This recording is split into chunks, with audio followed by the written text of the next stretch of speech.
इस वक्त राजीव जसरोटिया जी मेरे साथ हैं। सर, जिस तरह से यहाँ पर फंड्स की बात करें तो फंड्स की डिस्ट्रीब्यूशन जो है हमें जम्मू वर्सेस कश्मीर देखने को मिल रही है, किस नज़रिए से आप देख रहे हैं? नहीं, देखिए, जिस भी डिपार्टमेंट को उठाएं डिस्क्रिमिनेशन तो है और ये बड़ा लॉन्ग प्रोसेस है। दो इसमें कमी आई है मगर not up to the mark.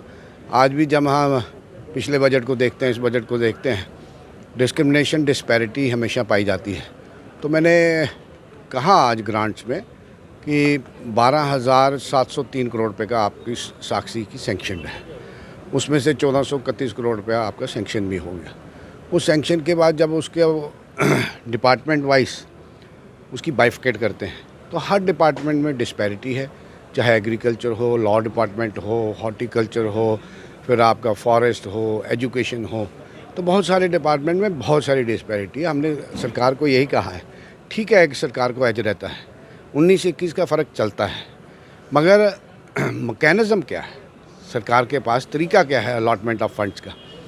Constituency में पॉपुलेशन देखी जाती है, टेरन देखा जाता है, हर चीज़ देख के फिर वो जो रिसोर्सेज हैं उनकी एलोकेशन। यहाँ पर पिक एंड चूज़ और फेवरेटिज्म चल रहा है। यहाँ पिक एंड चूज़ के साथ साथ कश्मीर स्पेसिफिक एक अप्रोच है सरकार की।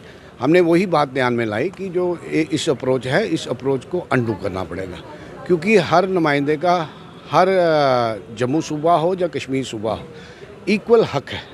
हम किसी के साथ ये नहीं कहते कि उनको मत दो, पर जो हमारा हक बनता है वो सरकार को देना सरकार का दायित्व है। इक्वल भी है और प्रायोरिटीज़ की बात करें, जहाँ जहाँ प्रायोरिटीज़ है वहाँ भी देना चाहिए। और जिस तरह से अगर हम देखें कि जो नेचुरल डिसास्टर यहाँ पर हुआ था उसमें जहाँ जहाँ प्रायोरिटी थी वहाँ पर जो है काम नहीं किया जा रहा है, वो उसको भी नज़रअंदाज किया जा रहा है। नहीं, डिस्पैरिटी ऑन अ होल, जो अब नेचुरल कैलेमिटी की बात कर रहे हैं, तब भी जब मैंने सवाल लगाया था तब भी आपको मैंने बताया था कि वहाँ पे भी भेदभाव किया जा रहा है। जो एरिया फ्लड अफेक्टेड है, जिस एरिया में परेशानी बनी है, जिसमें डिज़ास्टर हुआ है, तो पहली प्रायोरिटी तो उनकी बनती है। मगर अब इन्होंने डिस्ट्रीब्यूशन करनी है। आई होप कि a good sense prevail government को, जहाँ लोगों को नुकसान हुआ है। क्लाउड बर्स्ट कहाँ हुआ? किश्तवाड़ में हुआ। क्लाउड बर्स्ट कहाँ हुआ? जसरोटा कॉन्स्टिट्यूंसी में हुआ। रोड्स कहाँ गई? इरोड कहाँ हुई? लैंड इरोजन कहाँ हुई? ब्रिजेस कहाँ इरोड हुए? हाउसेस कहाँ कोलैप्स हुए? ये सारी बातें सरकार के ध्यान में, और as an member of Bharatiya Janata party और अपोजिशन के नाते मेरा दायित्व है कि मैं सरकार को इन्फॉर्म करता रहा हूँ टू बी फेयर इनफ कि जो जिसका हक बनता है वो मिलना चाहिए। जसरोटा की पर्टिकुलर बात करें तो वहाँ पर ब्रिजेस की बात कर लें, लेन ड्रेन की बात करें, रोड्स की कर लें या लेन्स की कर लें, हर चीज़ जो है वो प्रभावित हुई है। नहीं, निश्चित तौर पे सबसे ज़्यादा नुकसान अगर कठुआ जिला में, अगर जम्मू डिवीज़न में कहीं हुआ है तो किश्तवाड़ का इलाका है, जहाँ हमारे वाला इलाका है। और जहाँ जब फंड्स लॉट की बात आती है तो ये कहीं और चले जाता है।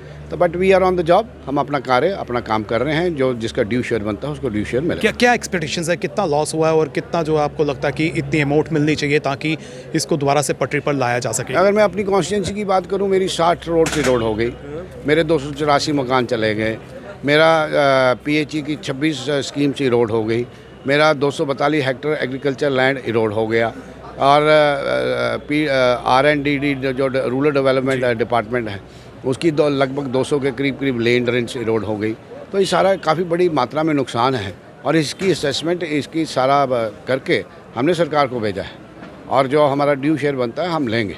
बहुत बहुत शुक्रिया जसरोटिया साहब, आपने हमें समय दिया। और जिस तरह से लॉसेस की बात करें तो काफ़ी लॉसेस जो है, अगर हम फ्लैश फ्लड की बात करें, उन दिनों जो है हमें देखने को मिला, विशेष प्रकार से जम्मू डिवीज़न में देखने को मिला। और कहीं ना कहीं अगर फंड्स की डिस्ट्रीब्यूशन की बात करें तो कहीं ना कहीं जो है डिस्क्रिमिनेशन जो है हमें लंबे समय से जो है वो देखने को मिल रहा है। जम्मू वर्सेस कश्मीर जो है हर बार हमें देखने को मिल रहा है। सरकार से यही अपील है कि जहाँ जहाँ जो डिज़र्विंग है, जहाँ जहाँ प्रायोरिटी है, वहाँ पर तो देना ही चाहिए, लेकिन इक्वल शेयर जो है हर कॉन्स्टिट्यूंसी में देना चाहिए, ताकि जहाँ जहाँ इफेक्टेड हैं, जहाँ जहाँ लॉसेज हुए हैं, डैमेजेस हुए हैं, उन्हें फिर से जो है पटरी पर लाया जा सके। फिलहाल करण सिंह और मुझे यानी रितेश गुप्ता को दीजिए इजाज़त। नमस्कार।